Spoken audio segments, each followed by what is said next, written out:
Kufahamu zaidi yanayojiri, naungana moja kwa moja na Ibrahim Rahbi, mchambuzi wa siasa za kimataifa akiwa katika studio zetu jijini Dar es Salaam. Rahbi, karibu. Sasa usitishwaji wa mapigano japo wa mashaka kati ya Israel na Iran unaashiria nini?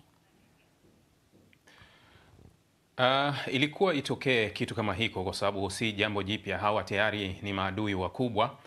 Lakini usitishaji huu ambao ulisimamiwa kwa kiwango kikubwa na Marekani umetuonyesha upande wa pili. Ni kama vile kuwa Trump alikemea zaidi Israel kwenye haya mazungumzo kwa sababu anaamini alianza kuzungumza na Israeli usiku wakati Irani inafanya mashambulizi kwenye kambi ya Marekani kule Udeid. Lakini wakati huo makamu wa rais JD Vance na mwanadiplomasia mkuu wa Marekani Mark Rubio pamoja na mwakilishi Steve Witkoff walikuwa wakipishana kuzungumza na wawakilishi wa Qatar pamoja na Irani kwenye usitishaji.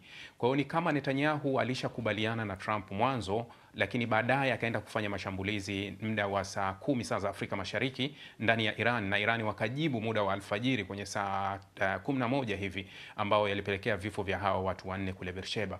Kwa hiyo Trump anamlaumu Netanyahu kwa kuvuka mstari kwa sababu tayari walikuwa wamekwisha kubaliana, lakini yote kwa yote kuwa tunaona kuwa mwelekeo umekuwa ni mzuri na usitishaji unaendelea.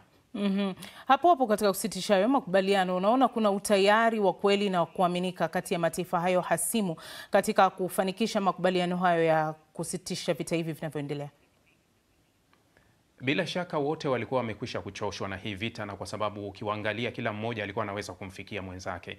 Irani alikuwa anaweza kupiga ndani ya Israeli hata kwa makombora machache yanafika, lakini Israeli alikuwa anaingia kwenye anga ya Irani anapiga anapotaka. Kwa hiyo wao walikuwa wamechoshwa. Siku moja kabla hata vyombo vya habari vya Marekani viliandika kuwa Israeli ilikuwa ikitafuta makubaliano ya kumaliza vita kabla hata ya bwana Trump hajaenda. Lakini tayari waziri wa kigeni wa Irani Abbas Araghchi katika ziara yake kule Uturuki pamoja na kwenda Moscow alikuwa ameweka wazi kuwa Irani iko tayari kumaliza mzozo wake ikiwa itaacha kushambuliwa na yenyewe haitojibu.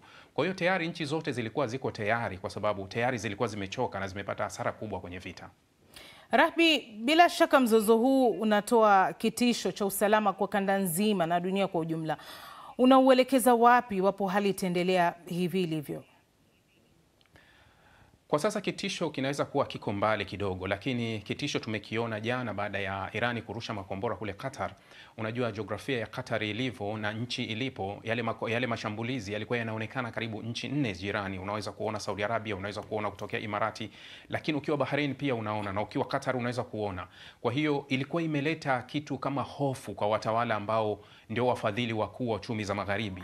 Kwa hiyo unaona kuwa pressure ya haraka, licha ya kuwa Qatar ndio wao walioshambuliwa kwenye kambi ya Marekani, lakini ndio kwanza walisimamia mazungumzo kuhakikisha kuwa vita vinakuisha. Kwa hiyo tunaweza kusema kama tishio limepungua ukilinganisha na siku na saa 48 zilizopita. Mzozo ni mkubwa huu, unaweza kuwa na athari gani kwa bara la Afrika, Rahbi? Mzozo ni mkubwa kwa Afrika. Ungekuwa na athari kubwa kama Irani wangechukua uamuzi wa bunge lao ambao uliamua kufunga mfereji wa Hormuz, mfereji ambao 21% ya mafuta yanapita hapo, na sisi Afrika ndio tunategemea zaidi, lakini ni mfereji unaopitisha gesi ya LNG kwa 30%.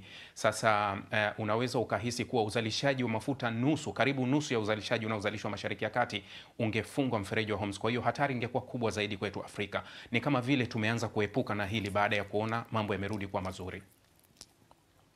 Na kwa ufupi tu Rahbi, unayaona mataifa haya Iran na Israel siku moja yakiwa na uhusiano mzuri na kuacha kulumbana kama tunavyoona kwa sasa? Bado iko mbali kidogo kwa sababu Irani hajatoka kwenye njia yake na mstari wake, na Israel hajabadilisha kile anachokiona, kwa sababu ukirudi kwenye msingi hasa wa matatizo ya Iran na Israeli unarudi pale Palestina. Irani bado wanaendelea kusaidia Palestina na bado wanasema kuwa wataendelea kuwasaidia, na Israeli imekuwa ikipingana na nchi yoyote ambayo inataka kusaidia Palestina. Kwa hiyo ili kutatua tatizo la Irani na Israeli ni lazima urudi kwenye msingi au kwenye mzizi wa tatizo lenyewe ambao ni Palestina. Asante sana Ibrahim Rahbi, na mahojiano hayo ndio yanayotukamilishia taarifa yetu kuu usiku huu.